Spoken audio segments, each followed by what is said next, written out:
Halo sahabat teman-teman, balik lagi dengan saya Dan Hari. Dan di tangan saya ini adalah iPhone 15 Pro. iPhone 15 Pro ini merupakan iPhone yang sudah keluar dari tahun 2023, berarti sudah hampir 2 tahun ya. Dan kira-kira apakah performa dia masih kenceng? Terus baterainya gimana? Lalu apakah kita harus upgrade dari 15 Pro ke iPhone 16 Pro? Di video ini bakal kita bahas secara tuntas. Oleh karena itu jangan lupa untuk subscribe teman-teman. Oke, yang pertama kita bahas seperti biasa adalah di bagian desain teman-teman. Untuk iPhone 15 Pro ini dibanding iPhone 14 Pro kemarin, yang paling mencolok perbedaannya adalah di bagian frame samping. Jadi frame dari 15 Pro ini sudah menggunakan material titanium, berbeda dengan iPhone 14 Pro kemarin masih menggunakan aluminium. Serta untuk finishing dari iPhone 15 Pro di sini dibikin agak doff, jadi ini tidak licin teman-teman. Lalu kalau untuk segi tampilan belakang sih menurut saya mirip-mirip ya, paling yang berbeda cuma bagian ini, bulatan kamera di iPhone 15 Pro ini sedikit lebih besar dari iPhone 14 Pro, tapi cuma sedikit ya, tidak begitu kelihatan kalau dilihat dari jauh, tapi kalau digenggam gini baru kelihatan teman-teman. Bagian frame kiri di sini ada tombol volume dan ada satu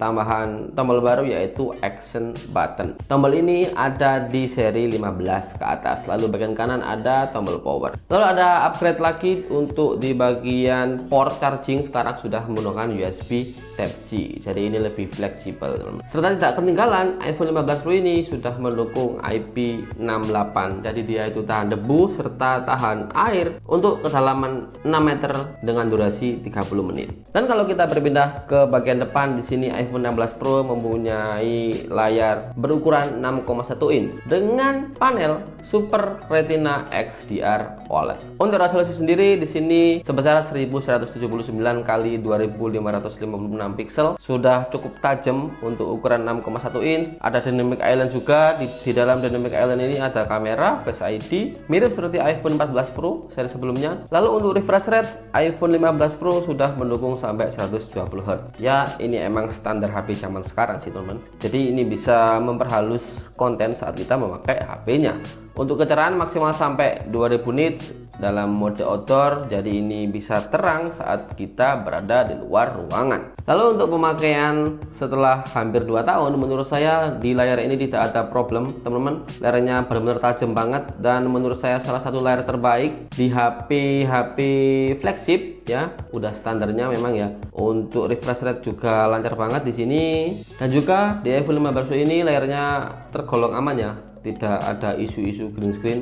Mungkin ada beberapa yang kena, tapi tidak separah yang seri 13 Pro atau 13 Pro Max. Kualitas warna di sini bagus, vivid. Intinya untuk pemakaian sehari-hari di sini layar dari iPhone 15 Pro sudah sangat cukup. Serta kalau kita bahas untuk performanya, iPhone 15 Pro ini menggunakan chip bertipe Apple A17 Pro. Di sini merupakan chip baru dengan nama Pro pada saat itu teman-teman. A17 Pro ini sudah menggunakan fabrikasi 3 nanometer dan dia diklaim 10% lebih cepat daripada prosesor A16 Bionic sebelumnya. Lalu untuk GPU-nya sendiri di sini 20% lebih kencang daripada Apple A16. Dan kalau kita cek di aplikasi AnTuTu Benchmark, di sini hasilnya masih lumayan tinggi ya. Saya dapat di 1.500.000. Ini iPhone 15 Pro internal 256 GB.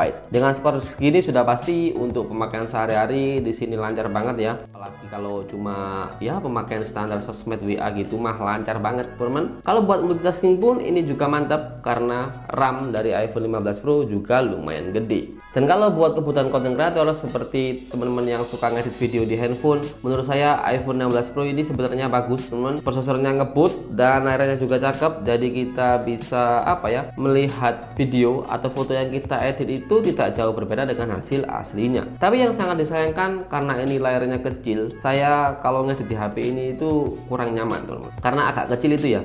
Jadi misal mau nambahin teks, terus mau ngezoom in, ngezoom out itu kurang nyaman teman-teman. Ya idealnya kalau buat editing menurut saya sih seri Max ya. Tapi tergantung preferensi teman-teman juga. Sedangkan kalau untuk ekspornya di sini lumayan cepat teman-teman. iPhone 15 Pro ini sudah bagus untuk editing dan menurut saya dipakai 2-3 tahunan ke depan itu masih sangat mumpuni.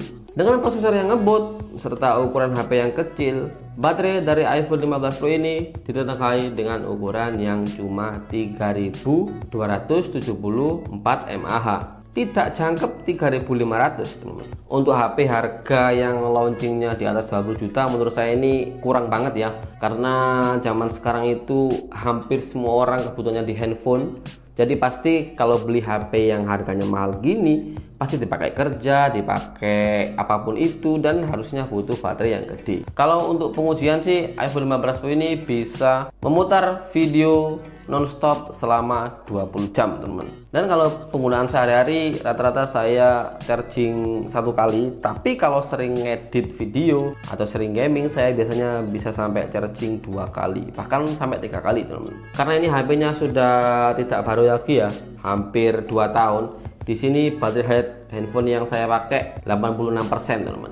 Jadi di sini ada penurunan baterai sekitar 14% dari barunya. Otomatis performanya tidak sebagus pada saat beli baru. Ya, memang ada penurunan sih teman-teman. Tidak seawet dulu pas baru. Oke, dan sekarang kita bahas adalah untuk sektor kameranya teman-teman. iPhone 15 Pro dibekali dengan 3 kamera. Untuk resolusinya sih sebenarnya kurang lebih hampir sama kayak iPhone 14 Pro. Kamera utamanya di 48 megapiksel, untuk lensa ultrawide-nya 12 megapiksel, dan lensa telefotonya 12 megapiksel. Di presentasinya sih Apple di sini bilang kalau 48 megapiksel ini berbeda dengan seri 14 Pro. Jadi ini generasi kedua dari seri iPhone 14 Pro di kamera 48 megapikselnya. Untuk kamera di sini yang saya suka itu kalau kita motret objek apapun itu, misal kita mau mode potret atau mau mode biasa itu tidak perlu berpindah ke kamera mode potret teman-teman. Jadi misal kayak gini, saya memfoto ini di dalam kamera ini ada logo F di situ, berarti objeknya bisa dipakai mode potret. Jadi kalau saya foto kayak gini, hasil fotonya masih standar, tapi kalau kita klik potret yang di atas, kita bisa pindah ke mode potret. Nah, fotonya jadi ngeblur teman-teman, tanpa harus foto 2 kali. Itu salah satu fitur yang saya suka dan beberapa kali saya pakai. Kalau untuk optical zoomnya di sini iPhone 15 Pro cuma 3 kali ya, berbeda dengan 15 Pro Max sampai 5 kali. Ini nggak tahu kenapa Apple membedakan antara seri 15 Pro dan 15 Pro Max, padahal harganya sama-sama mahal ya, cuma beda di ukuran saja. Lalu untuk hasil foto di sini menurut saya masih cakep banget teman-teman. Karakter warnanya itu iPhone dari dulu natural, ketajamannya masih bagus banget di tahun ini. Terus dynamic range masih cakep pol teman-teman, bisa menghandle dengan baik.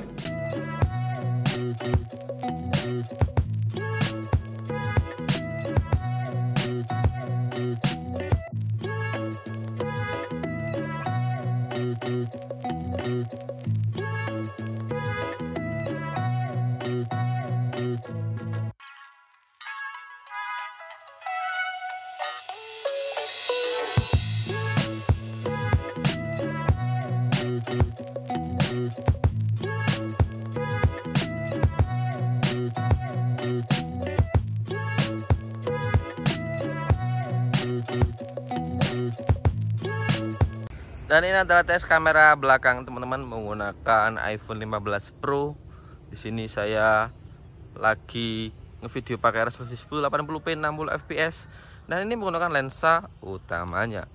Kalau di sini sih bagus. Ini langitnya kenapa tidak biru, karena lagi mendung. Sekarang lagi jam 6 lebih dikit.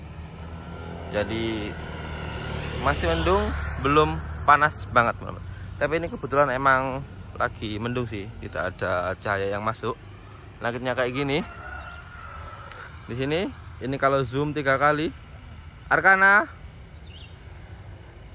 Dan ini kalau 1 kali lagi, terus ini yang 0,5. iPhone 15 Pro sudah bisa rekam sampai 4K 60 fps dan dia sudah bisa pakai mode Apple ProRes atau mode lock, seperti kamera-kamera DSLR. 0,5 nya juga cakep. Kalau 1 kali kayak gini lagi, mantap. Fokus, nggak bisa fokus? Oh bisa.